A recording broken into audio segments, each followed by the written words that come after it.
Hi, Quinn here. Welcome to the channel, ValhallaOutfitter.com for more original content. What I have here is the Burris Veracity 4-20 by 50, but it is slightly different than the Veracity that I reviewed on a different video. This is the Veracity PH. I got a pretty good deal on this. It was right around the holiday, and occasionally Cabela's does a club member extra discount. I would mention that this package, it looks like the batteries have been already installed, and the box was not shrink wrapped, so I think that this was a return, but we're going to check it out, and provided everything checks out, it looks as good as new, never been mounted, we're going to keep it. What does the PH do? The first thing you're going to notice is when I turn this elevation knob, it does not click. This is the new PEC, I don't know, performance elevation knob or precision elevation knob. It does have a zero stop. This scope has a tiny Bluetooth receiver inside of it. It has a heads-up display as well. One nice thing about that heads-up display is that it shows you a bubble level or a digital bubble level to show you if your rifle is canted, which will affect your point of impact. One of the expensive or more expensive components is the click detente to get that precision click to move the crosshairs. This alleviates the need for that. It has a combination mechanical digital sensor to know how much you are moving the knob. Now the knob is marked in standard quarter MOA increments, so if the battery died or you didn't want to use this feature I'm going to talk to you about, you could still dial this normally. What this thing does for you is you go into the Burris app and you put in your load. This is a first focal plane scope that does have BDC reticle, maybe I think out to 500 yards. I checked the reticle, and it is basically doped just about perfectly for my Creedmoor load. I shoot Hornady Precision Hunter 143s, and those 143s match up just right to the hash marks on this. There's 3 hash marks, so it's probably, I don't know if it's 2, 3, and 5 maybe. And then down where the progressive, where the fat part of the reticle is, it also is another mark of distance, maybe 700. The really cool thing about this PEC system and the Bluetooth, you take your load data and you put it in. You can also account for wind if you choose to. You Bluetooth it into the Burris, and then what it does is, as you range a target, as you turn the elevation knob, the heads-up display gives you a readout of point of impact in yardage. So, no longer is there a need to do math in your head for long distance shooting and count the clicks. You range a target. This is not like the Eliminator, which has a built-in rangefinder but is considerably more money. You range a target and say it's at 430 yards. You just turn this dial up until your heads-up display says 432 yards. Aim dead on or off a little bit for the wind. This does have wind hole dope in the reticle, and let it go and you will hit the target. This is a very elegant solution so that you don't have to constantly do math in your head to get on target. This is an off position, so let's turn it on. Yardage, it says right now you're going to hit it 100 because I am at dialed down to 0, which it says you're down at 0.5 MOA, and that may be a product of how high the scope is off of the bore. And then it has a digital bubble level right under that yardage mark to show you when you are holding dead center, right or left. Cant becomes very important to your point of impact when you are shooting a distance.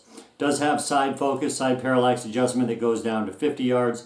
this is going on a Creedmoor. I would never use this thing inside of 50. I mean, I wouldn't be, that gun probably wouldn't be with me if I thought I was going to be hunting inside 50 yards. This isn't that perceptibly heavier than like a traditional scope or a scope that has traditional features. We'll get into the app and play with it a little bit. This is an FFP scope. I am right now dialed down to 8, and at 8 it's easy to see the crosshairs and easy to see the BDC marks. Let's turn it down a little bit and see. That's the only thing with the fine crosshairs on a FFP, is that it can get hard to pick them up when you're at super low magnifications, or all the way down, which means I'm at 4 and I have no trouble seeing them or shooting something. Even though this does have a power knob over here for the illuminator, and you can make it brighter or darker, and there is an off position in between each one. It does not, it has 5 levels. That does not light up the reticle in any fashion. It is only for the heads-up display. I have no trouble easily looking back and forth between that heads-up display and the actual target picture. This is just a really neat combination of classical mechanical function with the adaptation of some technology to make your life in the field that much easier. Diopter adjustment, pretty standard knurled handle on the focus or magnification ring. This is kind of Burris's, textured knurling. It does not have a knob or a dovetail as some do. A little bit of resistance, but it's not hard to turn. On the left, you have your illumination knob, and then you have your Bluetooth setting when it's time to upload the dope into the scope, and then you also have that parallax adjustment as mentioned. This is a non-locking turret, but there's enough resistance there that I don't think I'm going to move it on accident. And I believe it does have a 0 stop you can set, and then the windage is capped. You can dial for wind, or you can hold for wind. Now, the app itself, you can put wind data into the app. I will probably put max wind value of 10 mile an hour, at a 90 degree crosswind, and then I can do the holdovers in my head based on the information that it shows me for that crosswind. I think it also has an inclinometer in here. It may, but the really cool thing is all you do is dial the distance and you're good to go. You can also have more than one profile in your app, so if you want to take this and then put it on something else, so you have quick detach, you can do it.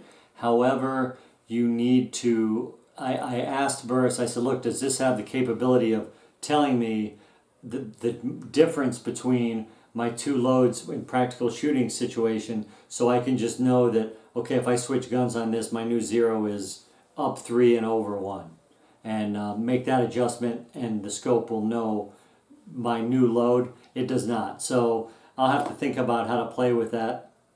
Otherwise, you're going to have to re-zero it when you switch it, and I'd like to be able to avoid that. Included in the box, this is covered by their forever warranty. According to them, this is the most intuitive and forward-thinking dial solution ever created. That's a pretty bold statement, but I don't think anybody else is making one of these. You also get the sunshade in the box, and that's really it. I think it comes with 2 batteries. There is a battery life indicator in that heads-up display in case you forget to turn it off or what have you. You can also carry a couple extra. I think it's the CR2032s, the flat coin batteries that this uses in there, and you can just keep a couple extra ones in your pack. You get that nice knurling on all the tactile turny bits. The glass is clear. I'll look at some of the specs on field of view, etc., and let you know what they are. But the real feature, the cool function of this thing is no clicks. It is precise to 1/10 of a mil, and you just dial up until you see that heads-up display match the distance of the target you ranged, and you'll be right on target. Really cool design. I'm happy to have it and to check it out. I think these retail, the MSRP on these always a bit higher than the street. I think they MSRP at about $1,200. Typical price on the street is $900. I don't know if the technology is worth that much. We'll see. I guess the proof is in the pudding. However, it was on a clearance sale. I think this, because it was a return, it was the only one that they had. It was on sale for $7.99, and then minus 10% off got it down to $7.20, and then minus the 15% for the Cabela's club was minus $120, so that got it down to $6. Then I had a couple $100 in Cabela's points, and now all of a sudden it's down to $4. And then I had a $150 gift card lying around. So, I mean, for basically a couple $100 is all it cost me. I figured it was worth a shot for that much. If I don't like it, I can turn around and sell it. So, really pretty slick. Quarter MOA turn, etched on the dial. 1/10 of an MOA turn is actually how precise it is. We'll get a handle on how battery life is, and we'll play with that turret a little bit and tell you what we, or pardon me, get that app figured out and tell you what we think, and then we'll take it out to the range and shoot. Really appreciate you guys tuning in. So this is made in the Philippines. It is kind of their flagship hunting model. There is no illumination in the reticle, but the PH does offer the shooting solutions for simply dialing to distance, and then you are on target. The glass is clear. I've reviewed these before and played with them. They're really good scopes, and it does have the Burris Forever warranty out of Greeley. Just thought it'd be cool to try something new. So we'll put it through its paces, and we will report back. Appreciate you guys. Talk soon. Bye.